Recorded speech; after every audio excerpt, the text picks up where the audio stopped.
আজকে আমি আপনাদের সাথে শেয়ার করব কিভাবে চিকেন খিচুড়ি রান্না করতে হয়। এই রেসিপিটা জাস্ট অসাধারণ খেতে। আমার কাছে তো অনেক ভালো লাগে। আমি খুব সহজ উপায়ে দেখিয়ে দিব কিভাবে এই রেসিপিটা রান্না করতে হয়। আমি মুরগির মাংসগুলো আলাদা একটি পাত্রে রেখে দিয়েছি। ছোট, ছোট পিস করে কেটে নিয়েছি। এবার আমি এইখানে আলু, পেঁয়াজ কুচি, রসুন কুচি, মরিচ কুচি সব আলাদা করে কেটে রেখেছি। কড়াইটা চুলায় বসিয়ে দিলাম। এখানে তেল, জিরা, গরম মসলা সব দিয়ে দিয়েছি। এবার এখানে দিয়ে দিব মরিচ, পেঁয়াজ কুচি, রসুন কুচি। এবার এটাকে ভালোভাবে ভেজে নিতে হবে। যখন পেঁয়াজ কুচি, রসুন কুচি, মরিচটা ভাজা হয়ে যাবে, তখন এখানে আমি কাটা আলুগুলো দিয়ে দিব। তারপর আলু দিয়ে ভালোভাবে ভেজে নিতে হবে। আমার আলু, পেঁয়াজ কুচিগুলো ভাজা হয়ে গেছে। এবার আমি আলাদা একটা পাত্রে এগুলো নামিয়ে রাখবো। এবার এখানে আমি কেটে রাখা মাংসগুলো দিয়ে দিব। এখানে আমি পরিমাণ মতো লবণ দিব। লবণ আমি ৩ চামচের মতো দিয়েছি। আপনারা আপনাদের স্বাদ মতো দিয়ে দিবেন। এবার আমি ২ চামচ লঙ্কা গুঁড়ো দিব। আমি মরিচ একটু কম খাই তাই কম দিয়েছি। আপনারা আপনাদের স্বাদ মতো দিয়ে দিবেন। আর সাথে আমি কাঁচা লঙ্কা দিয়েছি তাই মরিচের গুঁড়াটা একটু কম দিলাম। ১ চামচ হলুদের গুঁড়া, ১ চামচ জিরার গুঁড়া দিয়ে দিলাম। এবার এটাকে ভালোভাবে নেড়েচেড়ে মিক্সড করে নিতে হবে। মাংসটা ভালোভাবে কষিয়ে নিতে হবে। তাহলে খিচুড়ির টেস্টটা একটু বেড়ে যাবে।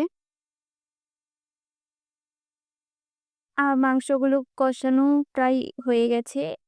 আমি এটা ১০ থেকে ১২ মিনিটের মতো কষিয়ে নিয়েছি। এবার আমি এইখানে চিনি গুঁড়া চাল দিয়ে দিব।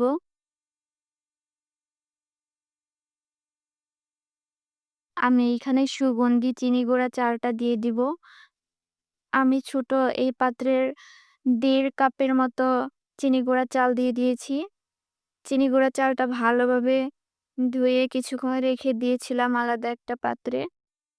এবার আমি এই মাংসগুলোর মধ্যে ওই চিনি গুঁড়া চালটা দিয়ে দিলাম। এবার এগুলো ভালোভাবে ভেজে নিতে হবে। প্রায় ৫ মিনিটের মতো আমি এটাকে ভালোভাবে কষিয়ে নিব।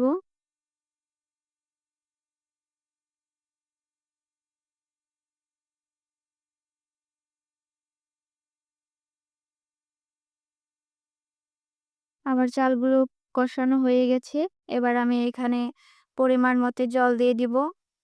আমি জলগুলো আগেই গরম করে রেখেছিলাম আলাদা একটা পাত্রে।